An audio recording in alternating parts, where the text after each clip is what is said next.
Deep inside Colombia is the Cerrejón coal mine. It looks like a standard, massive industrial site, but it is actually a flawless time capsule hiding the remains of the 60-million-year-old Paleocene epoch.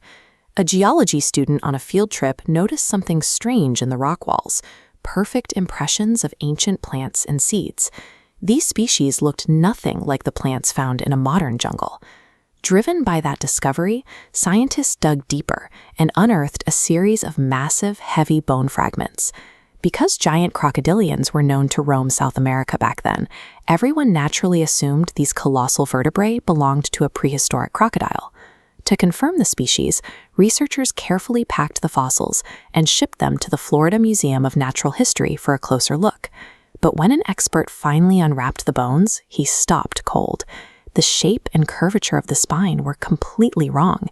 These were absolutely not crocodile remains. They belonged to a snake. This creature, eventually named Titanoboa, weighed a staggering 1,135 kilograms and stretched roughly 42 feet long. If it were sitting on a road today, its body would be the length of a school bus. But finding a snake this massive creates a serious biological paradox.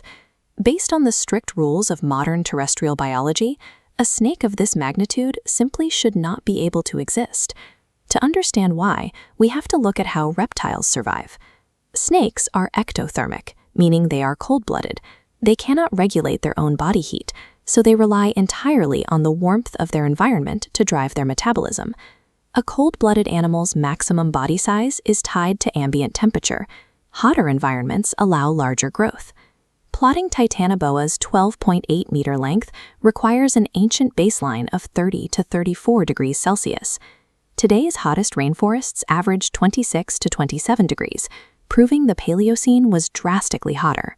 Science is rarely without debate, and some researchers argue this mathematical model is too simple. They suggest a giant snake dynamically regulated its heat by shifting between sun, deep water, and shade, rather than relying on a flat ambient temperature. Titanoboa's spine provides a vital window into the planet's deep past. It serves as a literal paleothermometer, giving humanity a mathematical method to measure a hyper-warm Earth. Imagine the conditions of that world. There are no ice caps, there is no winter, the global temperature is consistent year-round, and the air is thick with suffocating humidity. Originally, scientists thought Titanoboa hunted on dry land, but in 2011, researchers found actual skull fragments. The jaw anatomy proved it acted much like today's Green Anaconda. It didn't chase prey through trees. It lived entirely in the water. Its specific domain was an endless expanse of flooded neotropical rainforest. The water was stained dark brown by decaying vegetation, resulting in absolutely zero visibility. Beneath those sunken roots, a 42-foot shadow waited perfectly motionless for days, ready to ambush and swallow giant prehistoric turtles or early crocodiles whole. Titanoboa was an apex predator, perfectly and specifically engineered by an optimized high-temperature ecosystem. The extreme environment built the monster.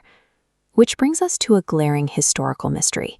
If this creature was the completely unchallenged apex predator of its domain, how did it go entirely extinct? There was no asteroid strike during its reign. The culprit was a total disruption of the climate's equilibrium.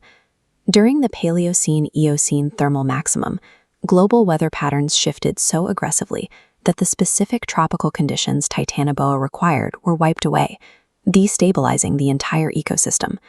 The rules of the ecosystem shifted right under the snake's belly. The temperature changed, the prey vanished, and the perfectly adapted predator was rendered obsolete. Today, human beings are the unchallenged apex predators of the planet. We thrive because we evolved inside our own perfectly adapted window of climate. But Titanoboa was a passive victim of a shifting Earth. We are actively engineering our own climate shift, pumping the atmosphere full of industrial pollution and degrading the very environment that sustains us. Titanoboa leaves us with a stark warning. Immense size and total dominance offer zero protection against a shifting climate.